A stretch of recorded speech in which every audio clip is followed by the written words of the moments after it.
El último tema de la charla de hoy es el tema de los errores que podemos cometer al hacer un estudio epidemiológico.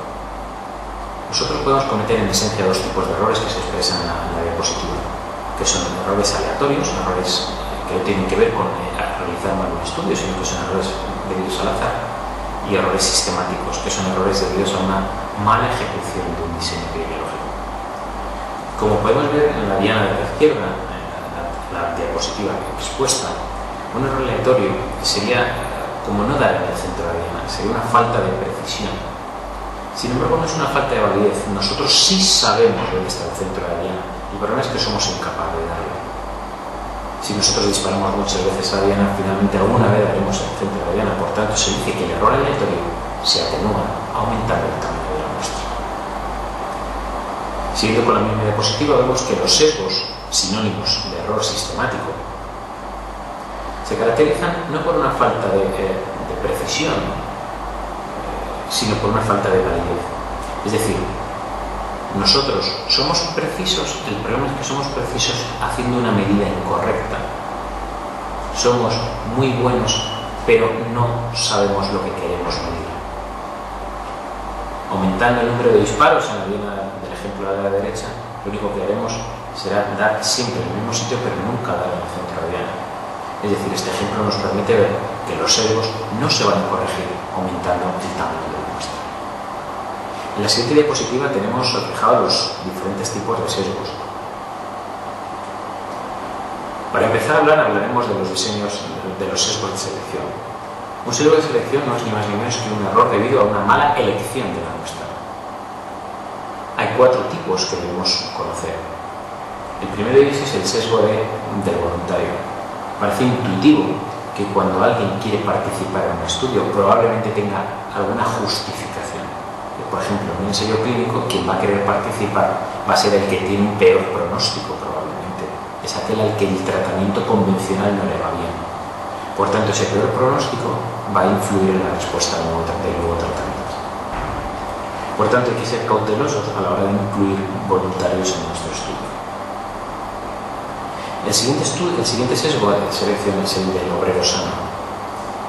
Esto significa que cuando nosotros vamos a hacer un estudio a un ámbito laboral, de ese ámbito laboral van a estar excluidos aquellas personas con la enfermedad.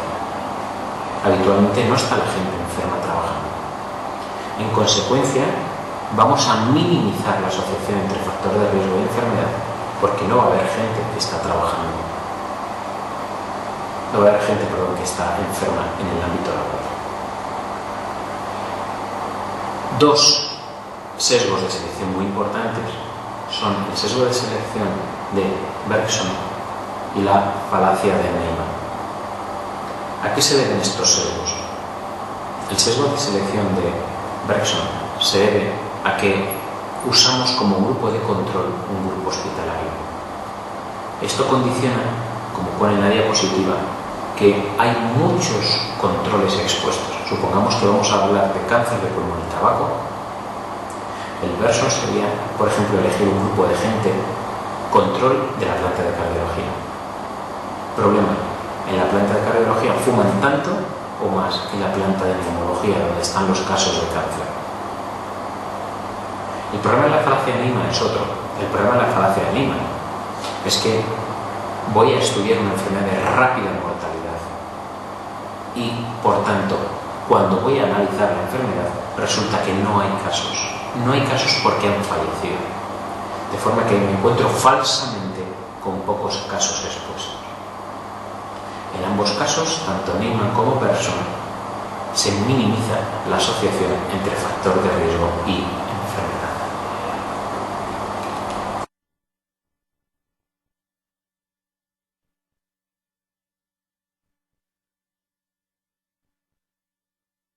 El siguiente sesgo es el sesgo de clasificación o sinónimo de información. En este caso, el sesgo no se debe a que elijamos mal la muestra, sino que lo clasificamos mal al sujeto. Por ejemplo, el fumador le metemos en el grupo de fumadores o el no fumador en el grupo de fumadores. Se define un grupo de clasificación diferencial o no diferencial atendiendo a cuántos grupos están mal clasificados. El no diferencial es aquel grupo que contiene gente enferma en el grupo de no enfermos y gente no enferma en el grupo de enfermos. Es decir, incluye a la gente que no debería estar en los dos grupos de comparación. Sin embargo, el sesgo de clasificación diferencial es aquel sesgo en el que un grupo está perfectamente bien clasificado y solo uno incluye a gente que no debería estar incluido en dicho grupo. Es más grave el sesgo de clasificación diferencial, en el que solo hay un grupo mal clasificado. Dentro de este grupo, como tenemos en la diapositiva, hay dos formas diferentes que se llaman el sesgo de memoria y el sesgo de atención. El sesgo de memoria se debe a que los controles no recuerdan el antecedente de exposición a un factor de riesgo, sin embargo los casos sí. Evidentemente, los casos recuerdan la causa de su enfermedad, por tanto recuerdan la exposición. Los controles no padecen la enfermedad y no recuerdan o no si estuvieron expuestos. El sesgo de memoria hace referencia a que, el sesgo de atención hace referencia a que los sujetos se sienten observados y piensan que pueden ser recriminados por estar expuestos y dicen no estarlo. Por tanto, nosotros los clasificamos como no expuestos cuando realmente sí lo estaban. En ambos casos, como vemos, se produce una mala clasificación que afecta solamente a uno de los dos grupos. Y el último sesgo del que vamos a hablar es el sesgo del factor confusión o confundido. El factor de confusión, como tenemos en la diapositiva, es un sesgo que se debe a que existe un factor que cumple tres premisas. Primero, es factor de riesgo de la enfermedad. Segundo, el factor de confusión y el factor de riesgo se asocian en la misma muestra. Y en tercer lugar, el factor de confusión no es un paso intermedio entre el factor de riesgo y la enfermedad. Existen diferentes formas de evitar el sesgo de confusión, como están expuestos en la diapositiva. Ahí existen tres formas a priori, antes de empezar el diseño, y dos formas a posteriori, que es una vez que ya hemos que hemos realizado el estudio, todavía podemos evitarlo. Las formas a priori, como vienen ahí, son la randomización, el apareamiento y la restricción. A posteriori tendríamos el análisis estratificado y el análisis multivariante. Con esta breve aproximación a los sesgos damos por terminada la clase.